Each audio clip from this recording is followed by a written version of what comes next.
Message ही type कर दो. Hello Mayank, am I audible? Online students, am I audible?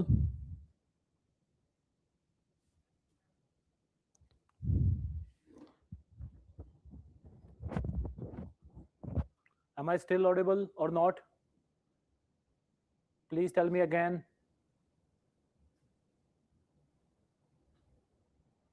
I don't think this mic is working. Okay, so let us start. Okay, thank you so much. How many of you are appearing next year? All of you? How many coaching complete, foundation complete, or still undergoing? Okay. Okay, it's a bit low. Please increase the volume. I hope it is audible now. Right? Okay, thank you. So all of you are appearing, and many students are online also who will be appearing this year as well. And for you also, it will be very, very, I would say, helpful for your preparation if you start analyzing toppers copies. That is very, very important, because toppers copies, they give you an indication that, okay, in which direction, in which, let us say, structure, whether point wise, whether paragraph, whether I should write totally mechanical answers, or whether I should make some value addition, presentation, all of these things you will get to know from toppers copies only. Toppers copies are a direct indication that what is working in UPSC these days. So it is very, very important for you to analyze, read, and not only reading, because I see many students, they keep reading toppers copies, but whenever you read any toppers copies, you should have your notebook and pen with you, okay, and note down all the good things that you find from there. Sometimes you can use their introductions, their conclusions as ready-made introduction and conclusions for your answers. Sometimes there will be diagrams, there will be presentations, right? There will be maps which you can directly copy in your answer. Okay, but for that, first you need to copy that into your notebook. And whenever you read any toppers copy, at least write 3, 4, 5 things that, okay, what are those things which I learned from these copies, right? Because whatever I am about to tell you, most of these will sound cliched things only, but it will be a reminder to all of you, and these things you have to inculcate into your own answer writing practice. These things, they should become a second nature to you, right? How to do that? Whenever you analyze a copy, keep a notebook, keep a pen, keep noting down. Okay, in this section of the today's class, what I have done, I have analyzed Shakti Dubey's copies. She was ranker last year, not this year, right? But she has written some very beautiful answers, and in the end I will also tell about how did she reach there. So we will discuss that. Okay,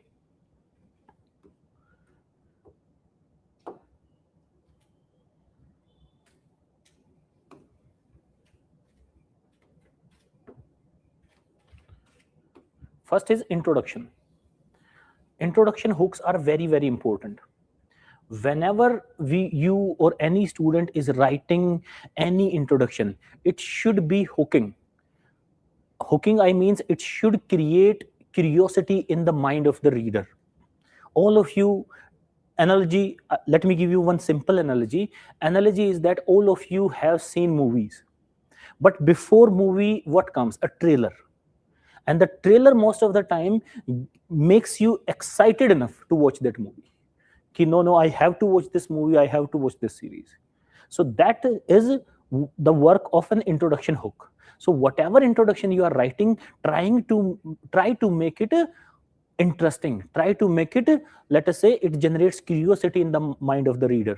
After reading one paragraph, the examiner should want to read your next paragraph or your body of the answer. It should be clear from the first line itself, right? Let us see examples how Shakti achieved this. I hope this is visible to all of you. Online students, is it visible? This is visible, right? Now read this introduction. Recently, statue of replica. of Sarnath Lion Pillar Capital was unveiled at the premise of a new parliament. The question is about religious philosophies. It is from art and culture. Right? It is from art and culture. So what she was able to do here, art and culture is mostly a static topic. You are reading books, history books only. But what she was able to do, she was able to interlink that current affairs news with an art and culture topic. And this is what UPSC wants. Whether or not whatever is happening around you, around your circumstances, whether or not can you recognize those and can you reflect upon their historical significance or their cultural significance. So this event that happened recently, it had a cultural significance. She started with that event. Now the examiner is interested in knowing the views of this person. Okay, this person sounds interesting. Right? There might be many other students who had started with religious philosophies, explaining Buddhism, Jainism, all those things. They might have talked in the introduction, right? But that was not that impactful. All right. So her copies, I would say, they are one of a kind, right? Once along, we see, few years after every few years, we see one topper. That topper writes very good answers. Most of the topper write very good answer, but there will be, every time in a 5-year circle, there will be one topper. And that topper in last 5 years is Shakti Dubey. You should read her answers again and again, same answers again and again. Right? Another example, educational institutions are pivotal in instilling ethical values in students, integrating moral education with academic learning. Discuss. This is GS4, ethics. All of you have read about educational institutions, inculcation of values, family values, role of educational institution in inculcation of values. You have read that over and over again. So how did she start? It is easy to build stronger children than to repair broken men. It is easy to build stronger children than to repair broken men. Isn't it? Doesn't this quote captures the whole essence of the question, whole essence of the educational institutions, right? That it would be hard to repair the broken men, but it is easier to build stronger children. So this is so captivating. This quote is so captivating that, of course, I would want to read the whole answer. You would also want to read the whole answer if you were in that situation. Right? This introduction itself tells that, okay, this person knows something. This person has done their hard work, and most importantly, they know how to write a good introduction. Another is conclusions. I jumped directly to the conclusions. We will deal with the body part also. So her conclusions, what I call, they are culminating conclusions. Culmination is, what is a culmination? Culmination is when small events culminate into a big event, right? For example, let us say when we are watching a web series or we are watching a movie, the climax is the culmination, the high point of the whole of the answer. Most of her conclusions are the high point of their answers, her answers. She reaches the summit in the conclusion.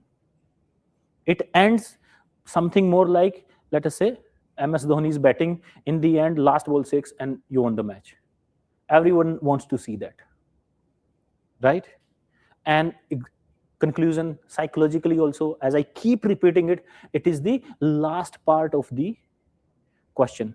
After reading your conclusion, the examiner is going to decide whether I should give this person 5 marks, 3 marks, or 2 marks. So psychologically, it is important. It is the last impression. If answer was very great, but conclusion is average, you might end up scoring 1 mark less than you deserve. Right? Let us see some examples. So here, what she is doing, let us say, now this is, she is talking about way forward. If you read the point, you will find way forward here. That increasing issue, right? lack of private, okay, challenges, not way forward, my bad, she is talking about challenges. Challenges. In this part, she has written challenges. The above body part, the last part was challenging. Just before the conclusion, she was dealing with challenges. And your answer is more like a conversation that you are having with an unknown examiner. It's a conversation. So conversations should flow logically, right? So what should come after challenges? Some way forward, some solutions, and not only solution, but those solutions should achieve some goal as well, right? So in order to achieve target of this is the goal that we have to achieve, and these are the steps that we need to take, right? So it was logical, the flow was logical before, let us say, after challenges, way forward came, some solutions came. And why we want those solutions? Because we want to achieve, or we want to become $5 trillion economy, right? Let us see the next lesson that we can learn. Okay, this next example, let us see, right? Here, need for private, she is talking about way forward.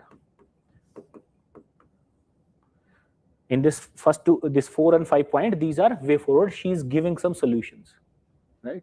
Again, you will see after the solution what she did, right? She told that it will remove agrarian distress and it will help us achieve Viksit Bharat by 2047. Linking with the goal. What we call it in, let us say, academic terms, we call it a outcome-based conclusion. Whenever you are writing a way forward, what would be the potential outcome of that conclusion? This is what you have to write, right? So whatever we tell you, it is basically based on evidence. And what is that evidence? Mostly toppers copies.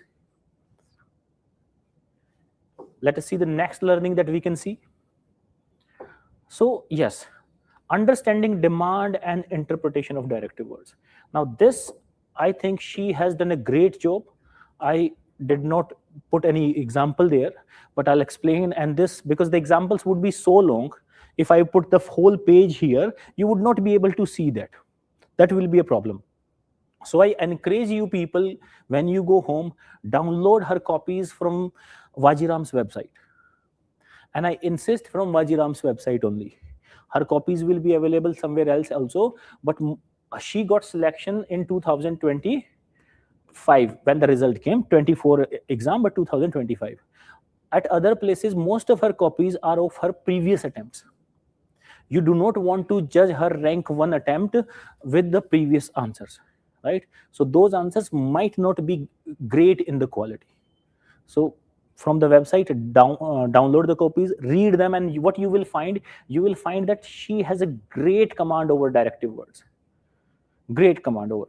Whenever it is examined, whenever it is discussed, whenever it is critically evaluated, she is writing amazing answers. She is decoding the exact demand. Another thing is why this question has been asked. Now this is very, very important. I'll tell you how. All of you remember the first introduction about Sarnath pillar replica unveiled in the new building of Parliament. All of you remember that? Till now you are with me, right? Topper name is Shakti Dubey. All of you remember that? So now UPSC, because that happened, this is one of the reasons that UPSC might ask, let us say, a question on Sarnath pillars, right? They might ask a question on Buddhism, on religion philosophies. They might do that because that was in the news. That was the current context. Are you getting the point? And that context should be reflected in introduction itself. If you can write an introduction based on, you know, that why UPSC is asking me this question. Obviously, they are asking, it is in the syllabus. That is the everyone know. They can ask anything from the syllabus, right? But why UPSC is asking me this question? If you can highlight that particular event, that particular news, you have impressed the examiner from first word itself. And that first impression, what do they say about first impression? Not the last impression, but the bad thing is you can never have a second chance at the first impression. You can make it only once, right? So that first impression will come when you will write, you will give a hint to the examiner that I know why you are asking this. And that will come from mostly recent context. See, UPSC is a current affair oriented examination. Recent context becomes very, very important. Both prelims, mains, and interview stage. If we combine all three, this examination is 50% about current affairs only. Maybe more, but I'm sure not less. Right? Another thing is deep PYQ analysis. Why I'm saying the deep PYQ analysis? Because PYQ analysis, UPSC syllabus, what does UPSC syllabus tells us? UPSC syllabus tells us what to read. And PYQ analysis will tell you how much. You have to read about Gandhi, but how much? To which extent? That analysis is very, very necessary for this thing. How much? Another, why that analysis is very much necessary, you combine your PYQ analysis with current affairs. With current affairs, and you are a very studious person, very serious student, very sincere student, then you will be able to predict some of the questions of the UPSC mains examination itself. You know that, okay, I'm reading this question or I'm reading this topic, directly or indirectly, UPSC will ask this or might ask this. They have a, let us say, probability of more than 50%, 60%. You will know that. So both of these things are necessary. And this is what will be reflected when, as I said, when you will go home, and that is your homework. In next lecture, I will be asking you some questions from her copies also. Okay? Yes. This is your job, because you do not get rank 1 if you do not study the previous rank 1s. Every rank 1 has studied their predecessors. Okay? Now, structure and presentation we will talk about. This is one area where she excelled as well. How did she do that? Let's discuss.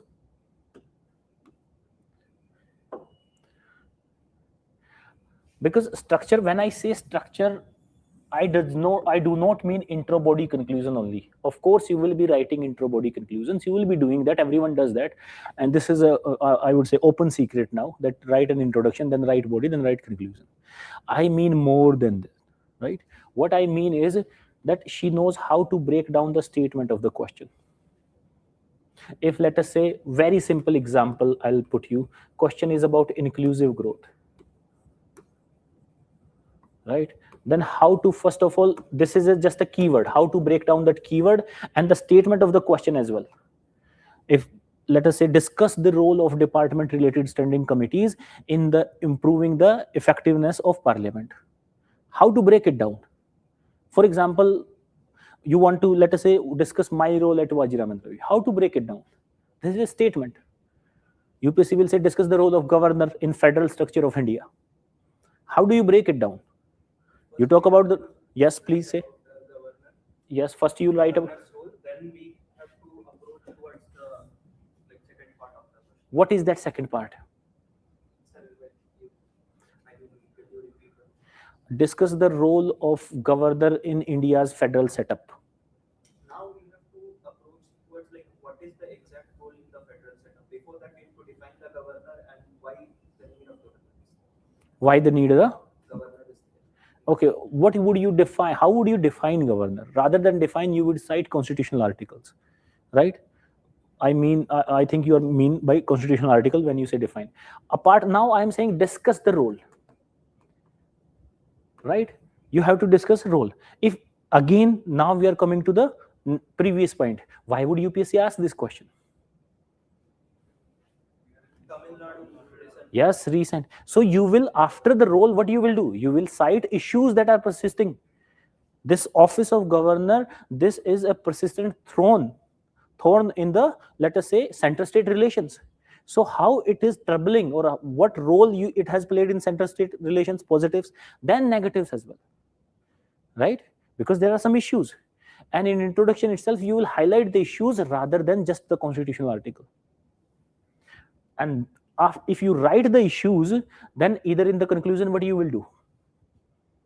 Yes, you will give some way forward, you will give some solutions, and what it will achieve.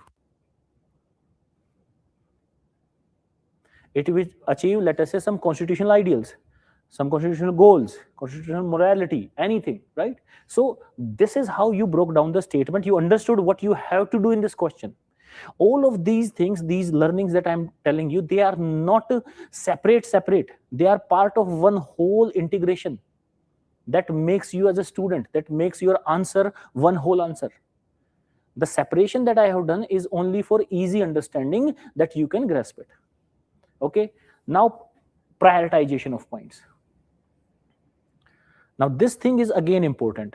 How? First of all, you should always start with the most important point. Many students, what they do, they keep the most important point saved for later part. You don't have to do that. You do not have to do that. आखिर तक बचा के नहीं रखना है. आखिर तक बचा के रखोगे तो मतलब एग्जामिनर शायद 2 पॉइंट के बाद ना पड़ेगा, तो फिर क्या करोगे, right? So most important. Now, apart from prioritization of the points, first of all, you should have good points, right? You should have good points. Now, how to have those points? Because UPSC will somehow, had short mains program, and every day students visit me and they ask one big question that is troubling them all. That is, sir, how I can write that question which I do not know the answer. उस question का answer कैसे लिखूं जिसका मुझे आता नहीं? Because mains में जाओगे तो लिखना ही है. So how would you solve that query? Template based approach. Very good. So you need to have templates. And when you will read, let us say, Shakti's answer, you will get to know that, of course, she had some templates, right? I have given you some templates. Sachi ma'am has given you some templates. But they are not enough. They will never be enough. You will have to make your own templates somehow. You will have to make your own templates. Because you can find other templates in the market as well. Whatever is one size fits all, is not good for a personal or an individual person, right? So you have to make your own templates. And how will you make your own templates? Now that is another question. Analyzing the PYQs, right? PYQs play important role. You will analyze the PYQs, you will try to arrive at one common structure, one common denominator, and that common denominator is your template. Okay? And use of flowcharts, diagrams, diagrammatic presentation. And when I say this, when you read this, note down all the flowcharts. Not only Shakti's, any topper that you read, note it down. Okay? Note down all the flowcharts from their copies. It is very, very important. Right? Now let's move on to the next part. Now this I have already although highlighted, strategic use of current affairs in intro body conclusion. So we all saw the Sarnath pillar argument, right? We will see some more if I have. Now in the introduction, discuss the training and continuous learning for civil servants in navigating modern administrative challenges. This is the question. So what she is talking about. Recently, while inauguration of replica of again line pillar, she is using the same, but in a different paper. This is not the same paper. It's not like you have to cram each and every news. It shows her efficiency. Whatever she is using it again and again, right? And it fits also. If you read the whole, at the new parliament building, PM held that. What PM held? Civil servants are like the fourth lion.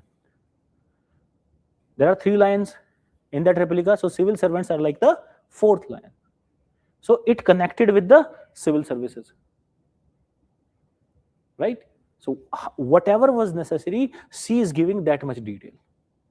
That is what I call strategic use of current affairs. Let us see another example. Now this is a question.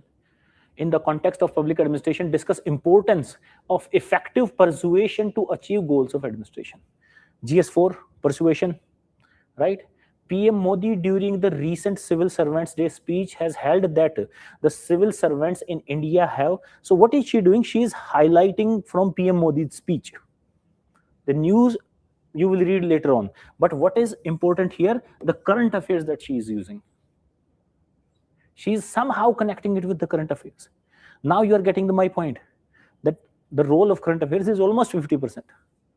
But you need to do basics as well. Now, interlinkage between papers. Interlinkage is very, very important. Interlinkage, you all see that, okay, this is a thing I might use economic survey data in GS paper 4, GS paper 2, wherever I might get the chance. But you will only achieve that with practice. Without practice, it is not possible at all. Not at all, right? So let us see the question. Discuss the importance of the quality of service delivery in public hospitals. In your opinion, what measures should be taken to improve the service quality in public institutions? Right? So, economic survey. Now, this question is about from social justice. GS2. And economic survey, people think it will be helpful in GS3. Right? But she started from economic survey itself. So, if the name is economic survey, that does not mean that you will be writing only in GS3 or the data about how much expenditure is done on health, right? Because the topic, maybe it is related to expenditure when we are talking about economy. But when we are talking about agriculture, then the expenditure on agriculture becomes agriculture topic, right? Now, again, this give an account on the distribution of rare earth elements. Discuss the importance for the fourth industrial revolution. As the world enters fourth industrial revolution age, driven by emerging technologies like AI, machine learning, data analytics. So you see a science and technology based introduction, right? But this question is from resource geography, GS paper 1. Now that is what I call interlinkage between subjects, between topics. If you are reading something, that can be used at so many places, right?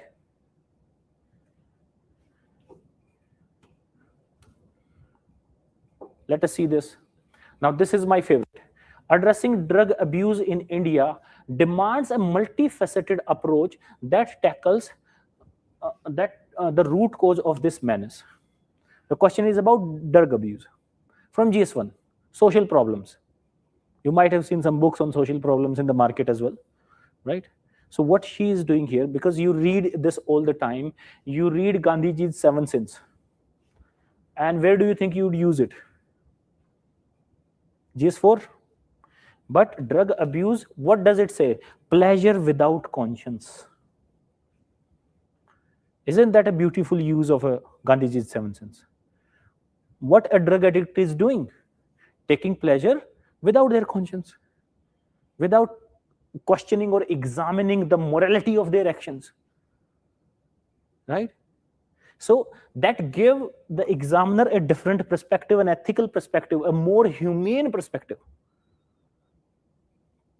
When you are reading, you feel, okay, some human is writing this, right? Not some fact cramming machine, right? Now let us see comprehensive and condensed knowledge reflected about topics mentioned in the syllabus. Now this again is very important. What I mean by comprehensive yet condensed knowledge. What I mean by that? I mean two things. First is conventional topics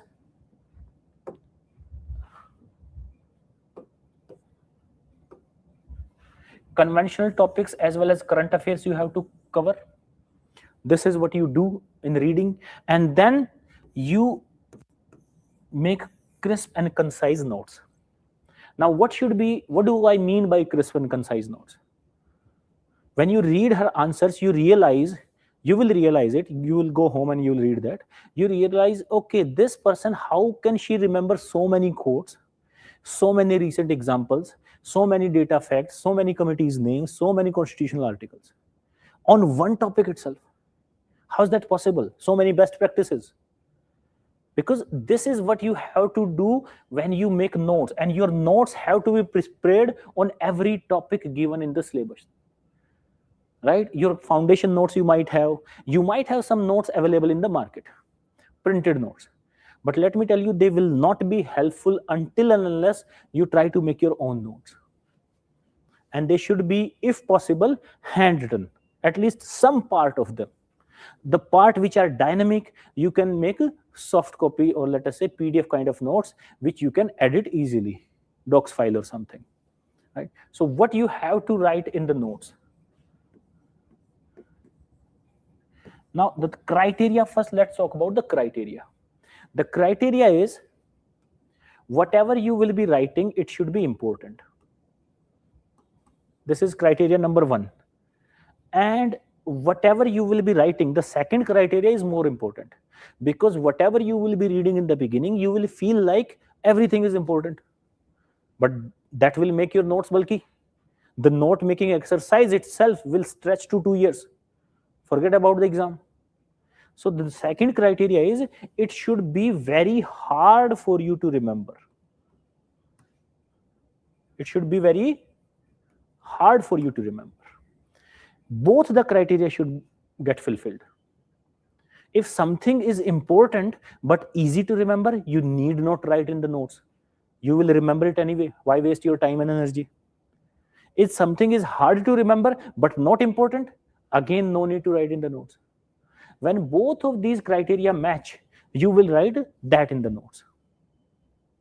Okay, now what you will write most of the times, it should be about keywords of that particular topic, plus some data or facts, because you are going to use that, plus some recent news. Only the headline, only what the news was. You have seen how to use the news, right? Plus constitutional articles, if there are any related to that topic, right? What else? Let me write here. What else? Plus committees recommendations. First of all, committees names and some of the recommendations as well. Right? If government steps or government schemes on that topic, if that is available, that should be in your notes. If some best practices are there, because where do you use best practices? In your way forward. When you will tell what to do, you will also tell how to do. The best practice is your way to tell how to achieve that thing. That, okay, this has been done. There was a pilot project that achieved that, so we can scale it now. So these are the things that should be in your notes. Everything else need not be there. Right? Very good.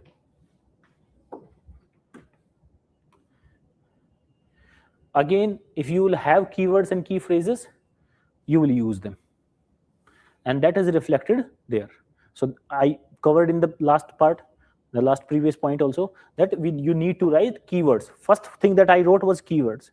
And she used it because what it indicates that you have good command over that subject itself, that you know what it means.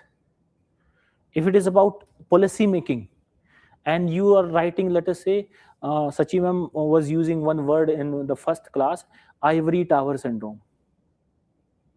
Then you think, okay, that policy is not evidence based.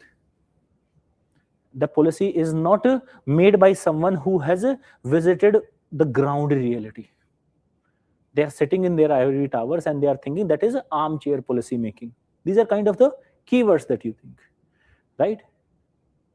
So maximum governance, minimum government.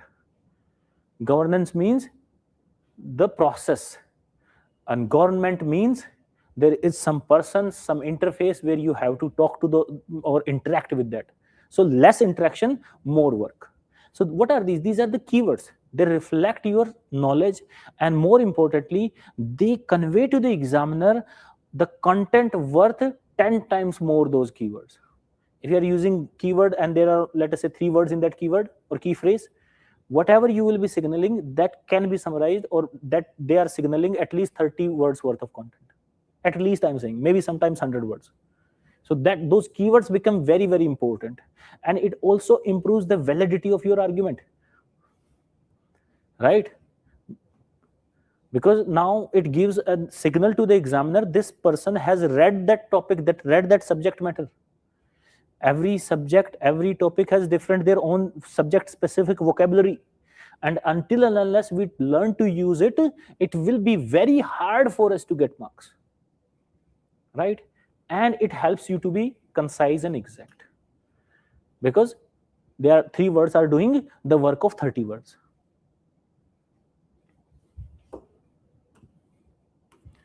Now let us see the presence of caste class divide along the religious differences. Propaganda warfare has become a new normal. Now this, you can write a whole book on this, these 4 words. Are you getting the point? So these kind of keywords, where you will encounter them, maybe in your standard books, maybe in your newspaper, in your monthly magazines, anywhere, maybe they are news channels. Keep noting down, use them, right? Until unless you note them down, you will not be able to use it. First, you will have to write something at your home. Only then you can write that thing in the examination hall. Okay?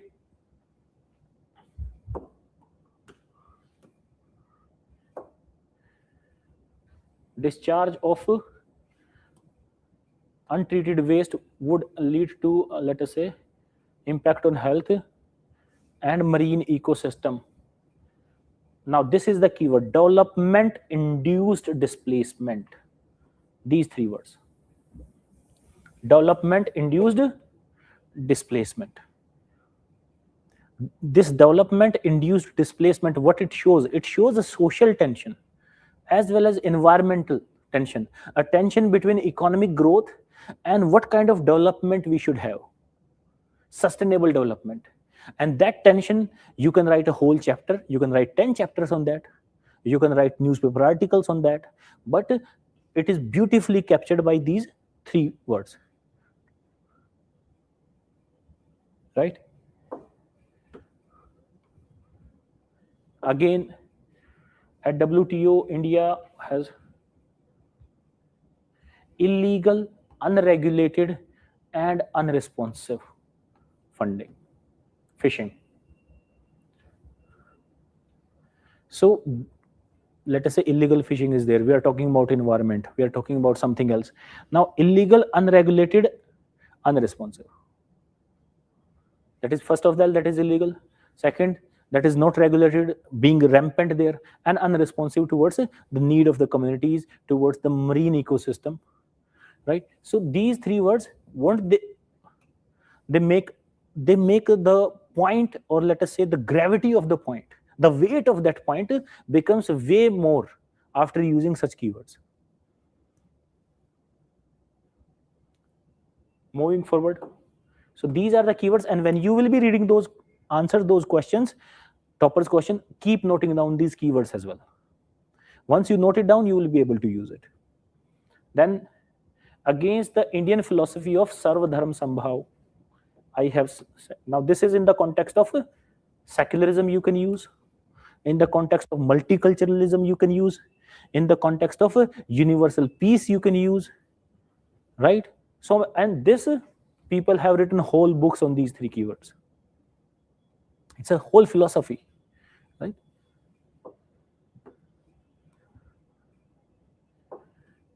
Indian model of secularism is principal distance model?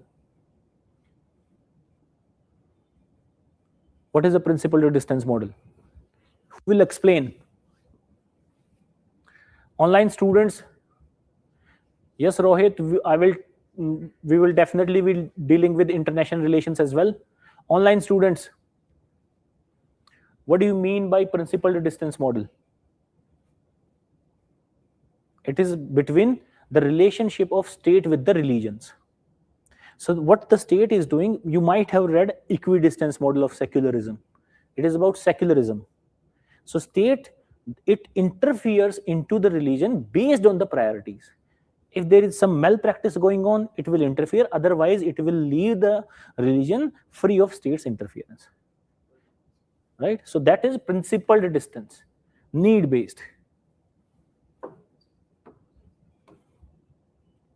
Now, use of quotes or personalities. You might have seen Modi ji's quotes, right?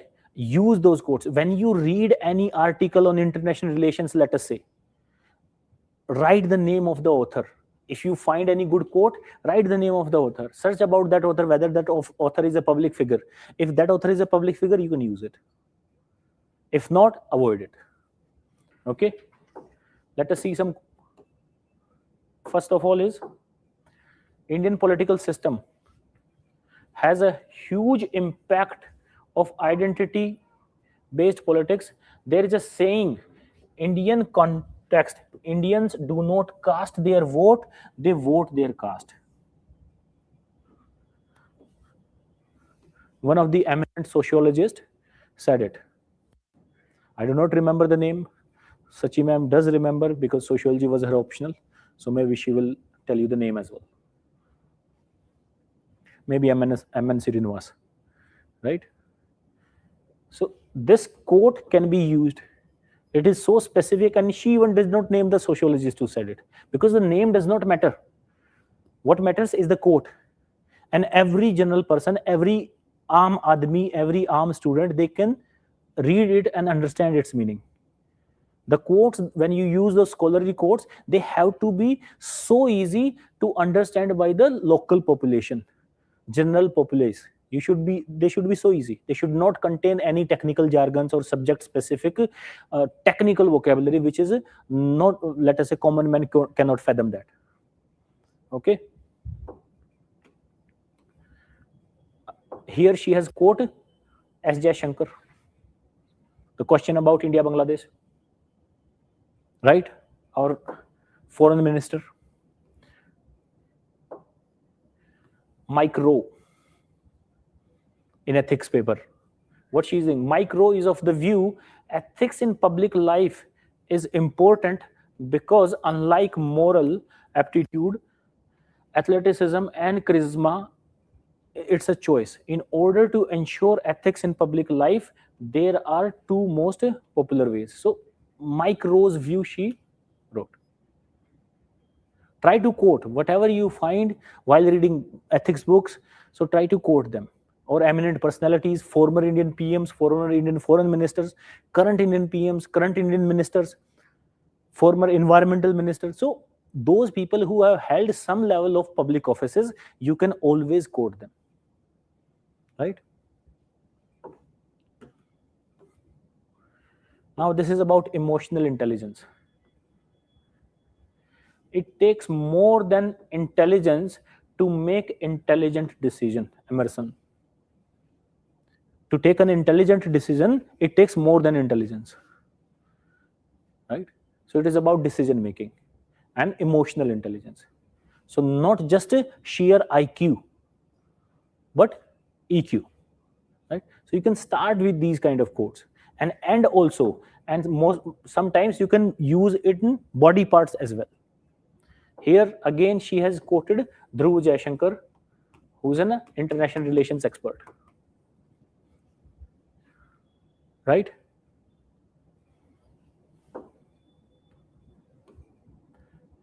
And the last part is consistent improvements. Now, whenever you start answer writing, let us say you have to appear in, for example, 2027. Unless and until you are improving daily, and that daily improvement will not be visible every day. If I started going to the gym, let us say, I will not see daily improvement, but after 6 months I will see some improvement, right? So that consistent improvement is necessary, and you will realize, try to find Shakti's copies of 2023 on other platforms, you will find that as well, and compare that with 2024 wala attempt copies. You will see in 1 year she has improved, and that improvement does not come by just reading content. She was reading for 4 years and 5 years, na, studying. So just by reading, you will not be able to improve. You will have to do answer writing practice. That is the first step.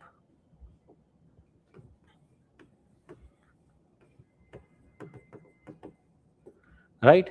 Second is there should be someone to tell you the flaws in your answers. Let's call that mentorship or guidance. Right? And third, this is the easiest part. This is one of the hardest part. And the hardest part is to inculcate the guidance into your answer writing. You do that inculcation. That is more important. Each day, every day, small efforts, they matter. A step taken is halfway done, right? So this is the philosophy that you have to follow. And for that, I have some sort of proof as well. Shakti was our student at Sure Shot. So when she started, you see her scores here in the 70s and 80s. And here, above 100. This is test 12, last test. And in test 2, she was scoring 78. In test 1, around 80. Right? Test 4, 81. Test 3, 71. So, and all of these tests, she was writing here on July. And within a span of 3 months, on September, she was able to write better answers. But those 3 months, what she was doing, or 2 months, what she was doing, consistent improvements. If she wrote a test, she would seek help, she would ask mentors, or she would ask someone who's, let us say, a little bit more knowledgeable or peer group, that what can I do to improve? And that, my dear friends, that is very, very important quality. Without it, you will not get anywhere. Whatever you do, that consistent improvement, that 1 mark, 2 mark improvement after 2, 3 tests, that is very, very necessary. And that will come from quality feedback. But it all starts when you put your pen to the paper. Okay? So that was my time. Now Sachi ma'am will come. She will give you some sort of knowledge about modern history templates, because you also need some kind of templates to learn the answer writing. And modern history is a little bit pending. So she will tell about those templates, and then we will try to meet in the next class as well.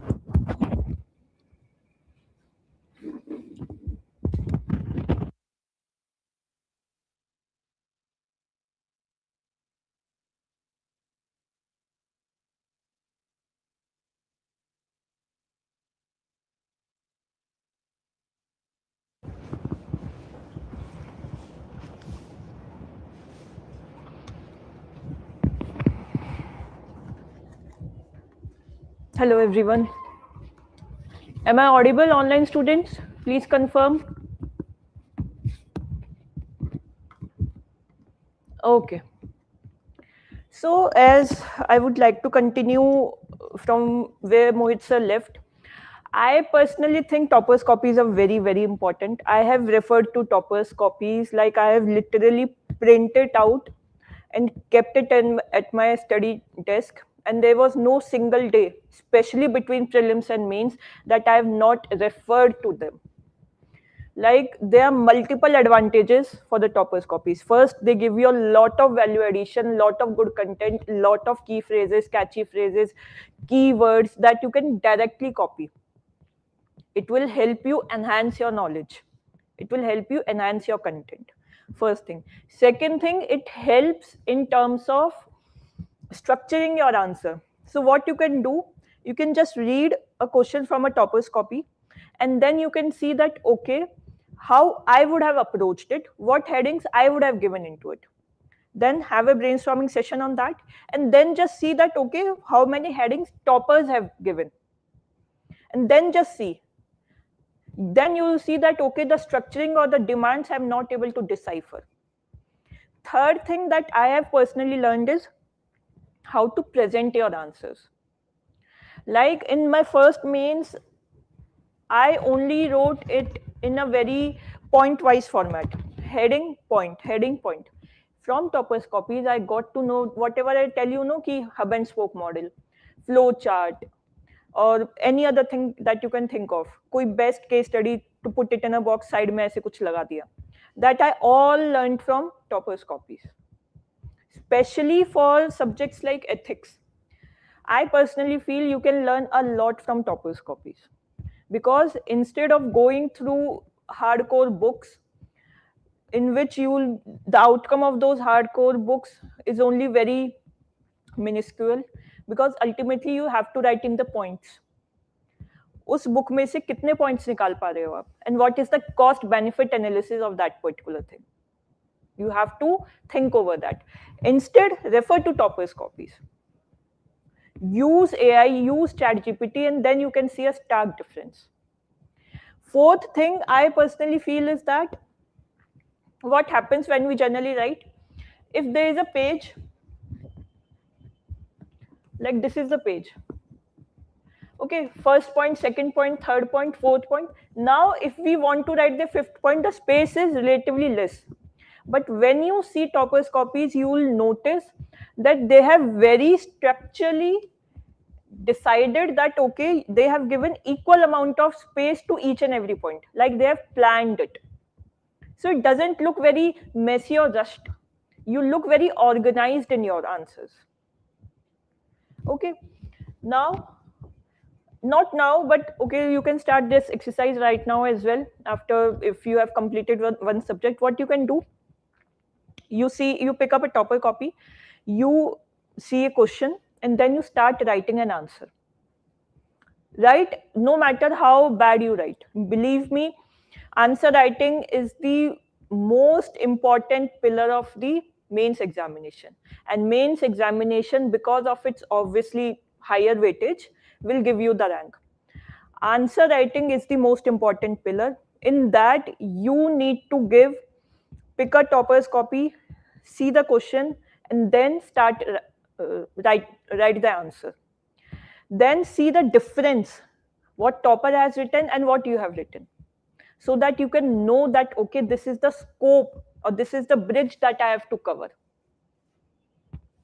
Getting my point? And don't be scared of writing the answers. People come and say to me that I'm very anxious. How will I write 3-hour long test? When I wrote my first 3-hour long test, it took me 6 hours to complete it. And then also, believe me, 2 to 3 questions were left, and the answers that I wrote were very mediocre, even below average. But gradually, you have to give yourself some time. The first answer that you will be writing will be the worst answer that you will be writing. But you want to write that answer as your best answer. And that will not happen. So start answering. Start, write, and you'll see a very great difference in your skills. Pre हो जाता है, mains में लोग फंसे रहते हैं इसी cycle में. Understanding my point? ठीक है. Now let's start with the modern history.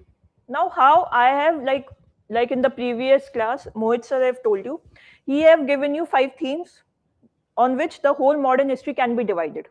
I'll pick, because of the paucity of time, I'll pick the initial 2 themes, and I'll give you the templates or the themes that will go into these themes, and within those themes, the templates that you can apply. Okay, so you can use it obviously as much as you can with regards to the whenever you are writing the modern history answer. In that, if a question comes, and there will be hardly any question beyond these 5 themes. Beyond these 5 themes, there will be hardly any question. Okay. And if a question comes on any which theme, just recall the template and try to apply it. I'm not saying that you will be able to apply it every time and each time and you will be applying it in a very uh, fantastic manner. That will not going to happen, but try to apply. And when I'll give you the details that okay, these are the templates, these will be the details, believe me, they are very much familiar to you. It's just that I am giving you a thinking pattern that okay, in what direction or in what approach you can think so that your thoughts become organized. So that your thoughts become organized, and that's it. Okay. So the first theme is historical events and movements. Second is personalities, both Indian and foreign. Third is contribution of a section or group, like women, like tribals, like farmers, like army, like leader, like elite class, like rural people, like urban people. Impact of British policies on India. Okay. And finally, ideological and intellectual currents. What do I mean by the fifth point? It means that what was the driving force behind all the movements. So I'll try to cover these two today, and the rest three will be covered in the next class.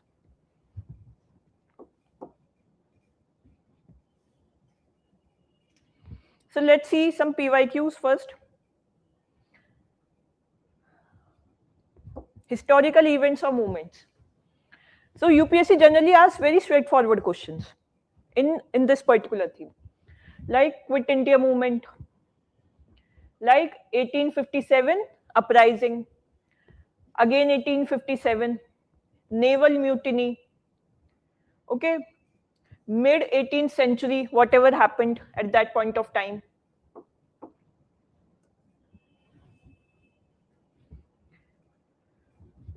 NCM and CDM. So generally very straightforward questions. Now I'll be telling you on what lines you have to think if a question comes on it. So these are the 6 broad templates that you have to think upon.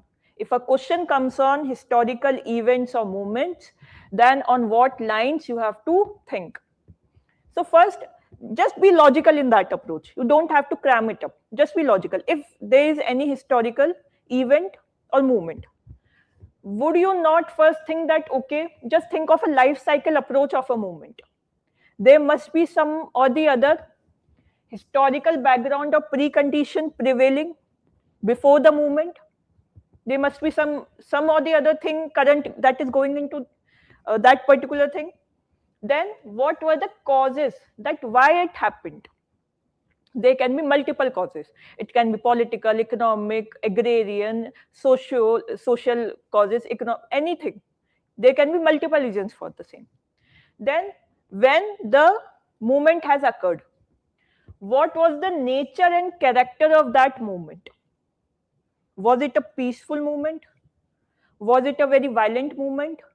If it was a, let's say, any revolutionary movement, it will obviously be very violent in nature. But if, let's say, if it is a movement led by Gandhiji, then there are high chances that a movement would have been a little bit more moderate in nature, where he would have focused more on constitutional basis. Then movement has happened. Then what was the course or how it unfolded? What does it mean that how it went? Like NCM started, then it happened, whatever things were happening, Khilafat movement and all such thing. But then Chauri Chaura incident happened. So it had its own course. Okay, the movement has occurred, it has happened. Now, what were the immediate outcomes of that? And believe me, you have to prepare your notes in these manner only, so that you can replicate the same thought process while you are writing the answer. Then what were the immediate outcomes? Like the immediate outcome of, let's say, NCM. Just because it ended with Chora Chori, the immediate outcome was not at all of what it was intended to be. It was stopped abruptly. And there were many measures that were took because of it. But does that mean that all of it was negative? No. It left some long-term significance or legacy. It showed Hindu-Muslim unity again. It paved the pillar for next movement. It showed the importance of women participation on a large scale for the very first time. Does it not all count under long-term significance or legacy it left behind? Okay. So in this manner, you have to prepare your notes as well. Now I'll be giving you further details into this as well. I'm just telling you that in what way you have to think if a question comes on movement. So these will be the 6 points. Even if you write, let's say, 2-3 points under each heading, then you're done and sorted. And I'll be giving you many templates under each theme. Don't you worry.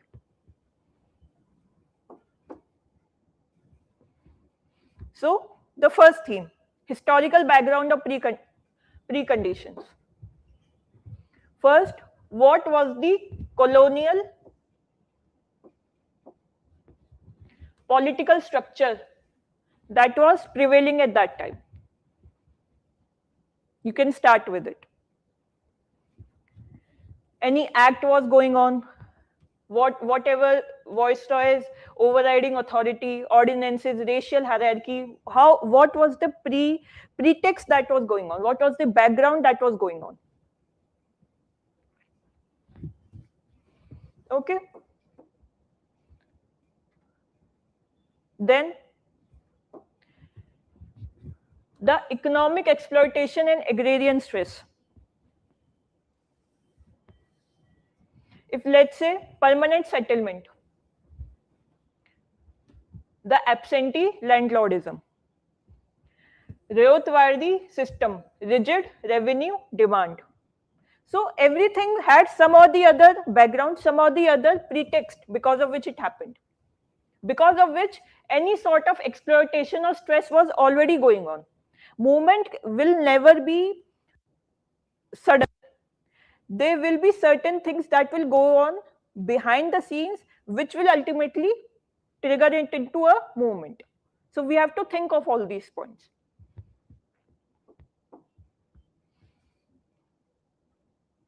Then let's say if a question comes on why some like Dadabhai Naroji or R.C. Dutt talked about the economy of India. So first, obviously, that economies of scale were exploited. Then indigenous economy of India was also not taken care of. So let's say collapse of handloom industry, artisans forced into agriculture, urban TK in centers like Murshidabad. It's not that you haven't read it. Spectrum is all sorted. NCERT is all sorted. It's just that I am giving the way of thinking.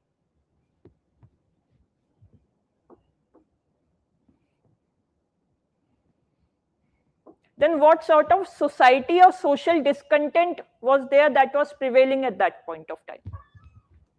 Social discontent or inequality.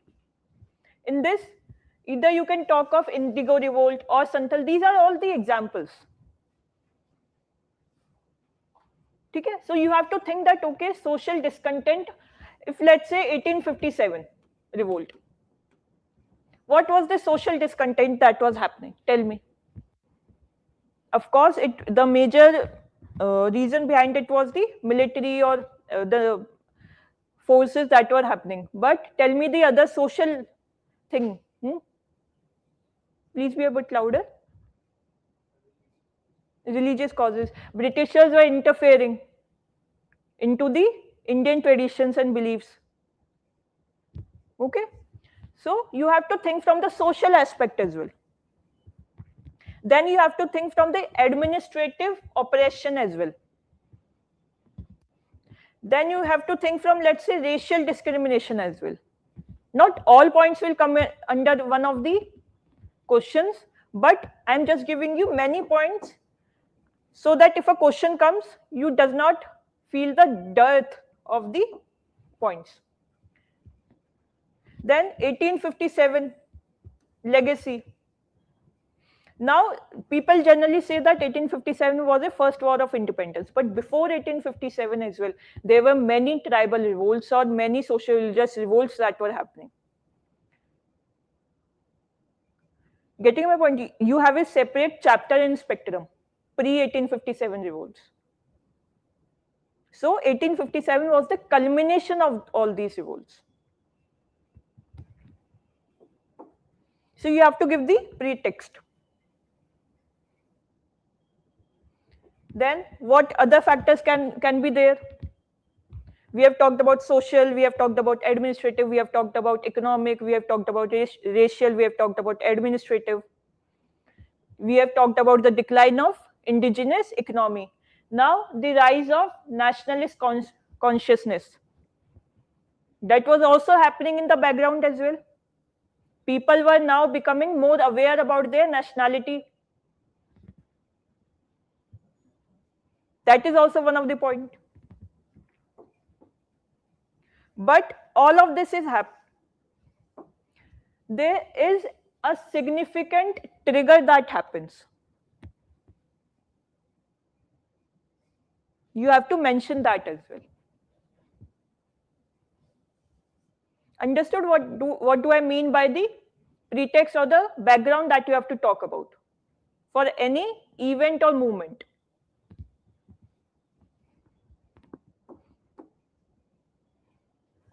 Now the next, the causes, why it happened, the second template that I was talking about. Okay, now tell me, you only tell me why causes, on what basis can we talk about in terms of causes?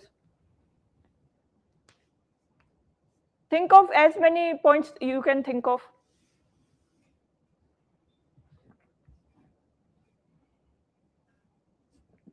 It's a relatively very easy, yeah? Come on. Social causes, economic causes, any other? Political causes, and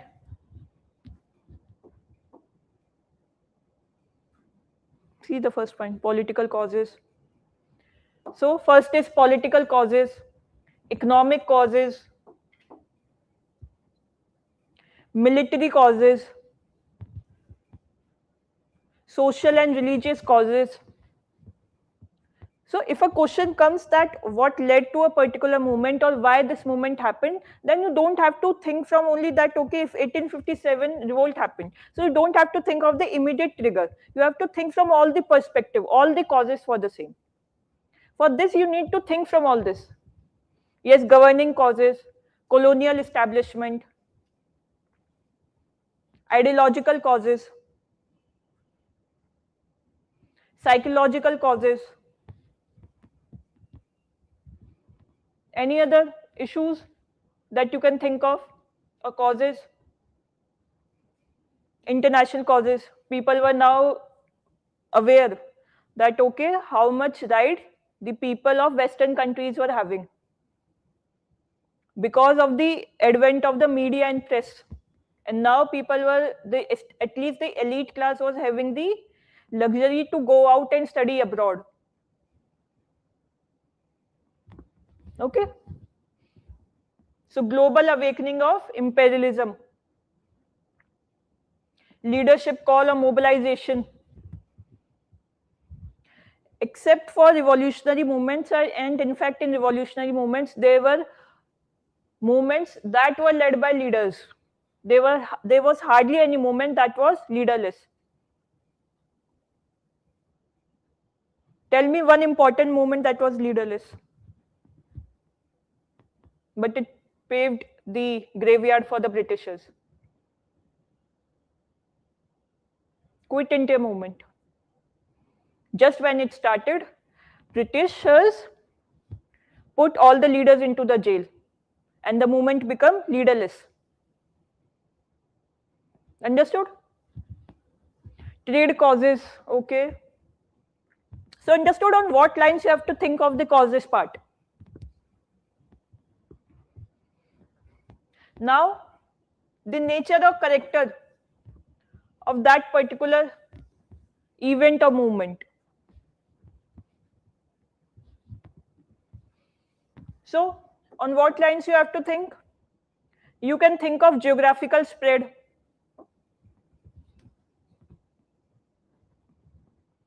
To what extent it was able to spread? Was it able to spread to rural areas, to the remote areas of the countries, to the tribal people, to the women, to the laborers, to the farmers? Or was it concentrated only at the top or the elite class? In terms of caste as well. Social composition of that particular event or movement. From what sections did people were there in the movement? So you have to talk about the social composition as well.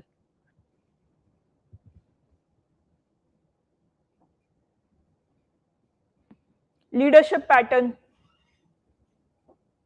Centralized. Was the movement centralized or decentralized or localized?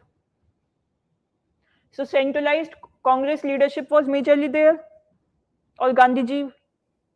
Even Gandhiji was also part of the Congress. Tell me till which year? इतना basic तो पता होना चाहिए. Decentralized movements were also there. Quit India movement after the arrests. The movement became leaderless. Localized nature, 1857 revolt. So you have to think of the nature or character of that particular movement.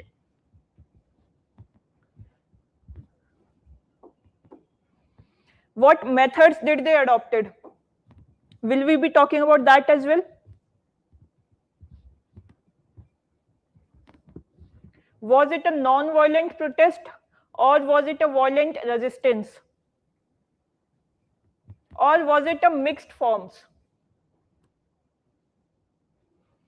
You have to think from that perspective as well. Getting my point? So level of organization. Was it highly planned, like CDM and NCM? Or was it semi-organized, like at any regional level? Or was it spontaneous, 1857? It was highly spontaneous, just a trigger and it happened.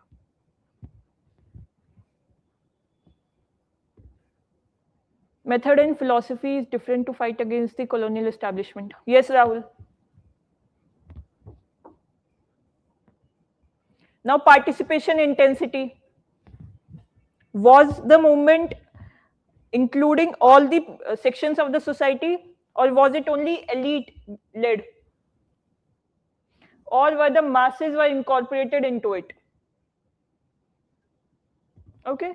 Unity and divisions, especially like Hindu-Muslim unity.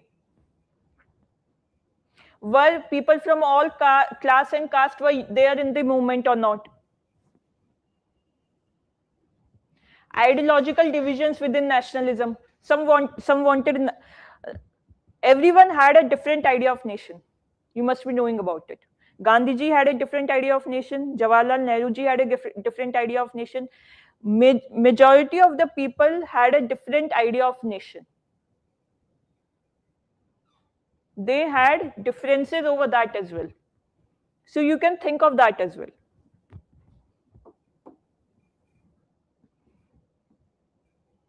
Political maturity of that particular event or movement.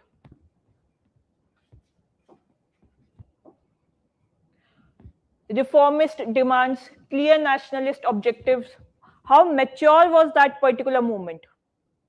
Like, we cannot say 1857 movement was a mature movement, but we can say that, let's say, 1930 or 1920 movements were mature in nature. They were quite planned, they had a leader, they had a proper channels to propagate their ideas, they had proper channels to gather the people, mass participation.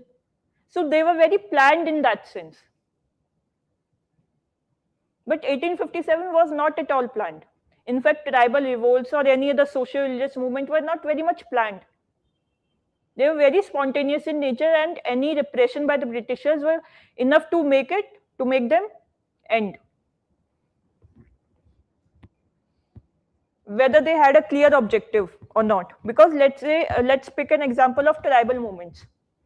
They didn't see Britishers as the common enemy. They didn't see that. They see the money lenders, the zamindars, the policies in general as the enemies. Getting my point? So they didn't have the clear vision that, okay, what is happening? So they were not politically mature events or movements. Now the fourth.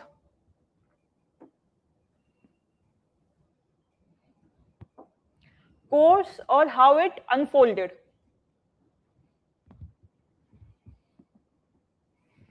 So what were the forms of protest? How British response was there? Was there repression, or was there martial law, or was there any sort of concessions that they wanted to make? Like in Spectrum, you'll read a line. Britishers' conditions was like, damned if you do, damned if you don't. Just think of what event or what moment I'm talking about. What was the underground activity? Secret networks or radios that were also quietly used. Like when Quit India movement went leaderless.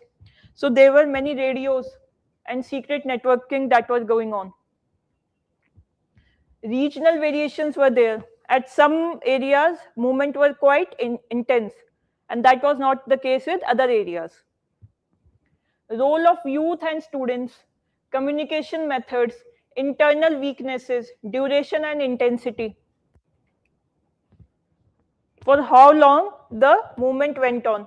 If a movement was much had a larger duration or had a larger life, that means the movement was more mature in nature. Obviously. Okay. Now the second last. What were the immediate outcomes of that particular event or movement? So, were there any administrative changes? Think of all the revolutionary movements. You'll see that there were many changes in the acts, or there were new introductions on the legislative parts after every movement or revolution or any event. So, there were administrative changes. There were the shift in the policies. Like after 1857 revolt, Britishers were not quite interested in making any socio-religious reforms in general. Before that, they used to do they were interested in uplifting the status of women or any such thing. But after 1857, their sole motto was to extract the wealth from India. Political awakening. Like the major immediate outcome of 1857 revolt was people were not now feeling very less of themselves. They knew that, okay, the racial or the other supremacy where Britishers imposed themselves, the white supremacy, that was shattered. The Simon Go Back, the 1905 boycott under Swadeshi movement, all these were examples of the political awakening. Like people were becoming more confident that they are capable of running their own nation. The constitutional draft made by whom? The first constitutional attempt, making of the constitutional attempt. Who was the father of Jawaharlal Nehru? So, did he make the first constitutional attempt? And he didn't make constitutional attempt essay. Someone challenged from the British that you are unable to run your own nation. That's when he made it. Okay, so there was it. These are all examples of political awakening. Mention it. The story that you read, you just need to quantify it into the point format. Strategic learning. Was there any strategic learning? Like after 1857 revolt, people, the masses now were knowing that okay, they didn't have proper channels to connect. They didn't have any proper leaders. So they ensured that in 1905 they didn't face this much. At least they had proper channels. The boycott movement and the 1905 movement was very good.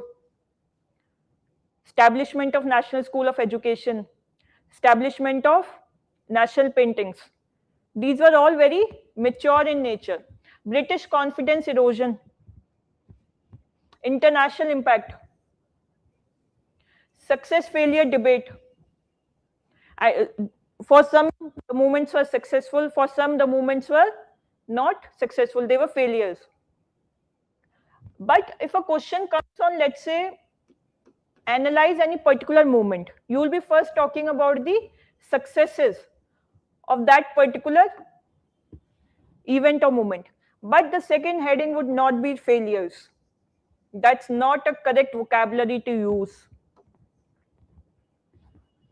Instead of failures, try to write some other vocabs like issues or limitations or challenges that they faced. That would be a better way or better vocabulary instead of failures. No movement was a failure. Every movement had some or the other learning that was capable of making our next movement more successful. एक movement कभी भी enough नहीं होता किसी भी major change के लिए. We need to do it on continuous basis. Emergence of new leadership after moderates, extremists occur.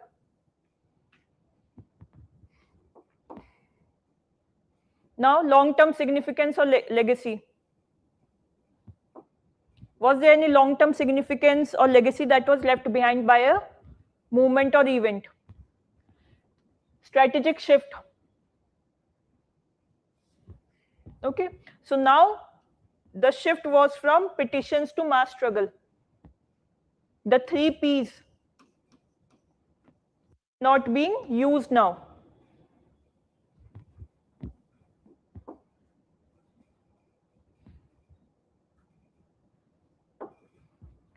Policy recalibration.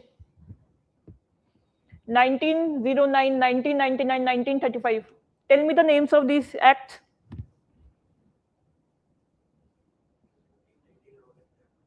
Hmm. 1999?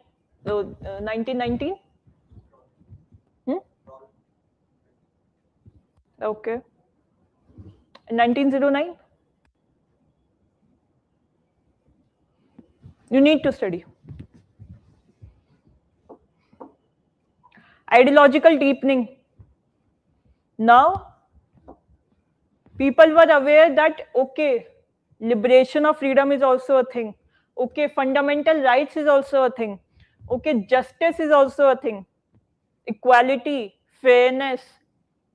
People have the will to live at their own terms. Institutional impact. Congress became a mass organization.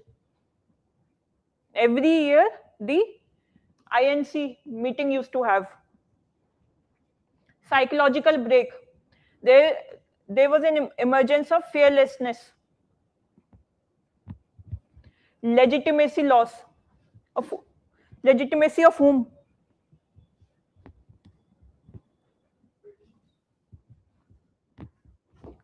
Of Britishers. Social change. Women were able to come out. Peasants became a important pillar or section for the next reforms. Workers were politicized. Precedent were created. Templates for future movement. As I've told you, the learnings that we got from, let's say, 1857 were not repeated on large scale in 1905. Historical assessment. Okay, done. So this was the first theme that I've told you. Now let's discuss the second theme. The next three themes we will be discussing in the next class. So the next theme is personalities.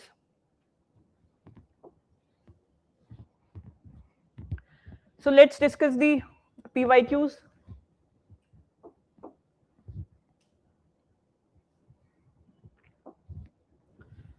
Jyotirao Phule, the recent 2025. Difference between Mahatma Gandhi ji and Rabindranath Tagore ji. Lord Curzon, Mahatma Gandhi again. Subhash Chandra Bose, Mahatma Gandhi ji. Again Mahatma Gandhi and B.R. Ambedkar, Lord Dalhousie. So it's not that you don't think about these personalities. I am giving you a basic framework. If a question comes, let's say on the differences part, let's say in general on the on what lines a personality can be written, then I am just giving you a basic idea. In this way, your notes has to be prepared. In this way, you should think when you are writing the answers. Okay. So this is the template that you have to prepare while you are reading any personality in terms of notes making or in terms of writing an answer. The first is historical context of emergence. We'll discuss it. Ideological core or worldview. So any personality does have a ideological core. Any ideology would be very much core to a personality. Let's say, what was the core ideology of Gandhiji? Tell me. Satyagraha, non-violence. Okay. Then, what contribution or action that particular personality has taken or has given? Methods and strategy deployed by that personality. Impact or limitations. Any discussion of a personality, we cannot leave just by writing the hunky-dory part. We have to give the limitations part as well. That okay, there were certain limitations or there were certain challenges that was present in their approach. So never ever a question will come solely on writing the positives of a personality. The question will always be in such a way, or the tail word would be in such a way that you have to write the other side. That okay, this was good, but certainly there were some challenges as well. Okay. Then long-term legacy that personality have left.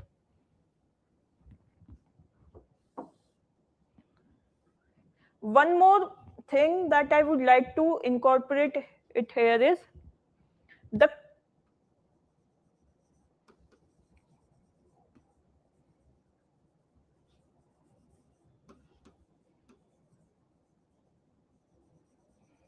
contemporary relevance of the ideas of any personality. I think that is a very important theme. Just अभी बात करते करते समझ आया कि that can also be incorporated. Okay. Now let's think historical context of emergence. So what sort of environment that personality was living in that impacted the approach of that personality very much? You can think of Gandhiji, you can think of B.R. Ambedkar, you can think of Jyotirao Phule. So in whatever conditions they were brought up, that impacted their approach a lot. Don't you think so? You can think of B.R. Ambedkar ji, you can think of Gandhi ji, you can think of Jyotirao Phule. Any other personality that you can think of, their environment impacted a lot in their approach, like Mahatma Gandhi ji. So, authoritarian colonial state was there. No Indian control over governance. B.R. Ambedkar ji, we can talk of how exclusion of depressed class from political power. Their environment impacted their approach.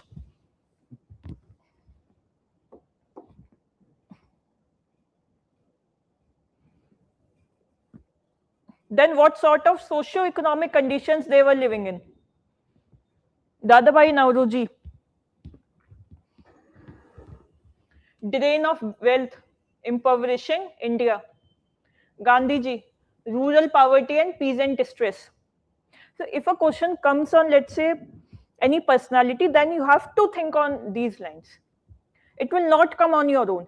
It's not that you do not know that, okay, Gandhiji talked about rural poverty. Gandhiji talked about making villages as the self-dependent, what do I say, administrative unit. Getting my point? Because of which we see the 93rd. So it's not that you will be able to think of its own, especially in such a time-bound, pressurized situation. It's just that you have to think that, okay, personality question has come. So now firstly, I have to think from the historical context of it. So what was the political administrative context that was going on? Then what sort of socio-economic conditions that were going on? Then, so how was the social structures that was prevailing at that point of time? Then you will be able to think of the points.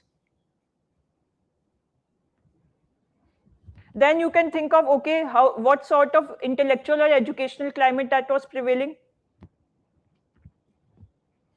There were some or the other, let's say World War I, Renaissance, or World War II. They had a great learnings on the personalities.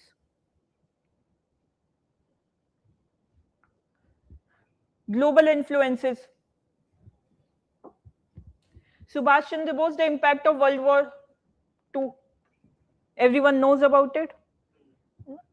Bhagat Singh was very much impacted by the Russian Revolution and the stark change in in his personality in late 1920s and early 30s.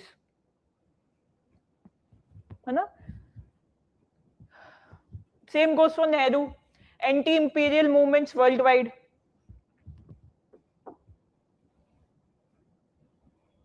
Then immediate catalysts.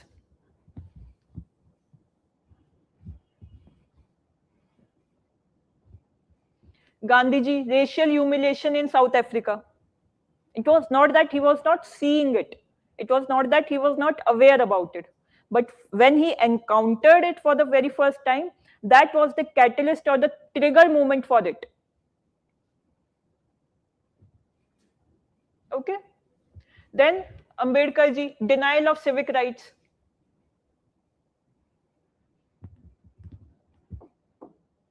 Then what sort of institutional environment that was going on?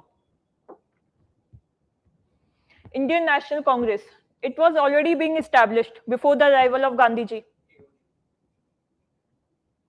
So already there was institutional environment. What sort of institutional environment prevailing? That impacted the ideology of the personality. Okay. Personal life experiences, of course, you can put.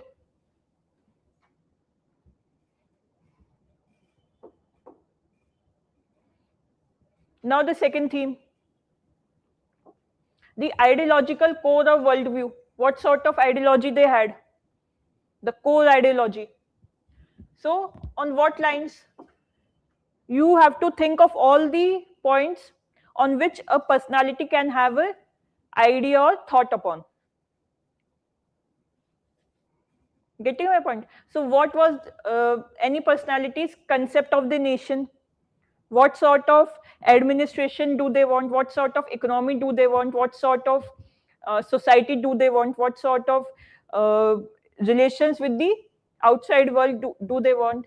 So the concept of nation, view of society, political philosophy, economic vision, religion and tradition, means and relationship, vision of the state, concept of freedom. Was it, you have to think from all these perspectives while you are writing that, okay, what idea do they had on these criterias or on these concepts? Understood?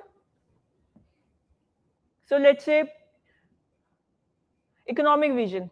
So Gandhiji more relied on having a village-based economy, a self-reliant economy that does not have any dependence on the outer world, a trusteeship model. On what, where trusteeship model can we apply? What do you mean by trusteeship? Tell me.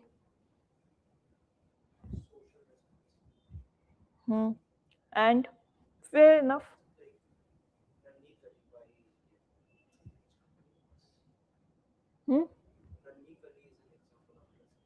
Okay. Can we apply it to the environment part?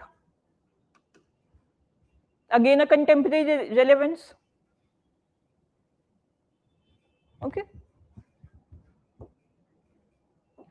Now, Bose wanted a state-led industrialization. Does it not resemble to?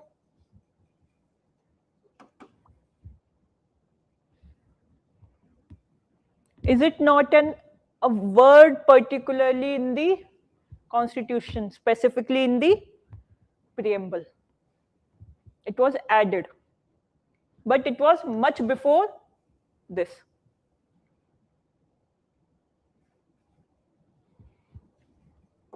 So that's how you can create the contemporary relevance of the ideas of the personality.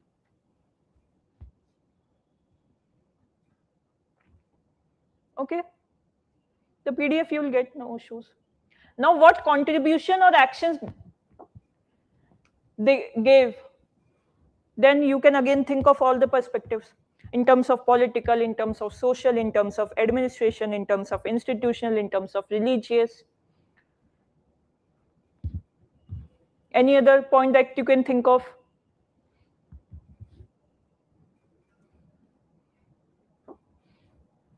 Like political, social, institutional, cultural or intellectual.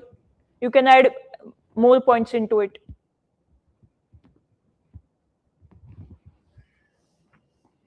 Then what sort of method or strategy did they deploy?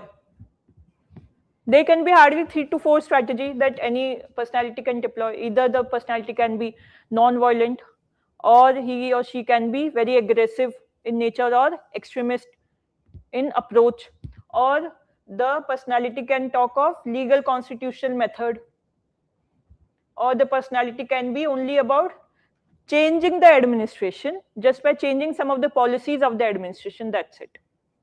Like Dalhousie talk about administrative coercion. Okay. Now limitations or impact or limitations. Can you tell me what points can we write into it? Limitations वाला part.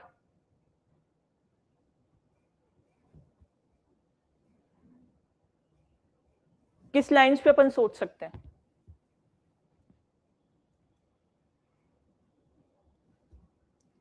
Tell me ना, easy तो है, बताया तो है.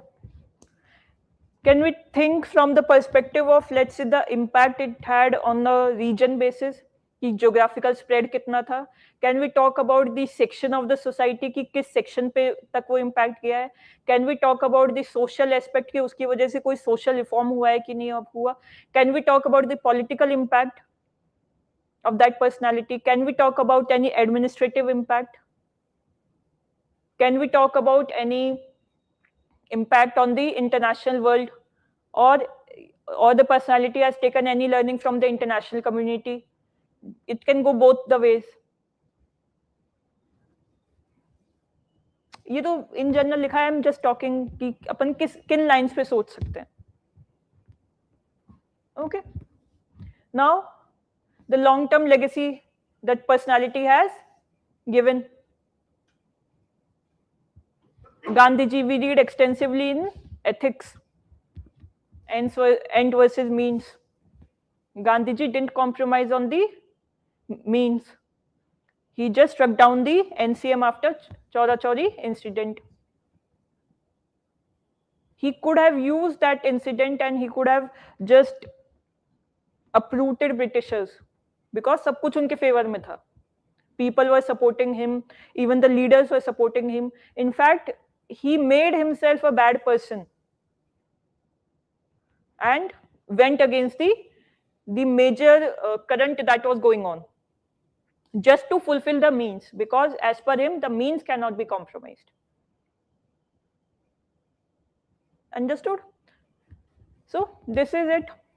Now third theme we can start afterwards. The last template we can talk about the contemporary relevance. I think I've told you how you can approach it. Think from all the perspective. Okay, if a personality's contemporary relevance has come, think from political, social, economic, administrative. In social, think from women, tribals, the lower caste, or the transgenders. Think from the environment perspective. Think from the international perspective. Think from the governance perspective. Think from the policy perspective. You can generate n number of points if we have to show the contemporary relevance. Okay, link it to the recent movements that are going on, the Gen Z movement. Which party is there in India with respect to the Gen Z? Mention it. Makes your answer more. Talk about like the Gen Z movement, like the neighborhood of India had a major Gen Z movement. Nepal, Bangladesh. Non-violence तो नहीं था. ठीक है. But be cautious of before writing that. थोड़े controversial तो है ही ना चीज़ें. But you can just simply refer to it. इतना लिख दो and that's it. Leave it to the open interpretation. Just give the substantiation of your argument.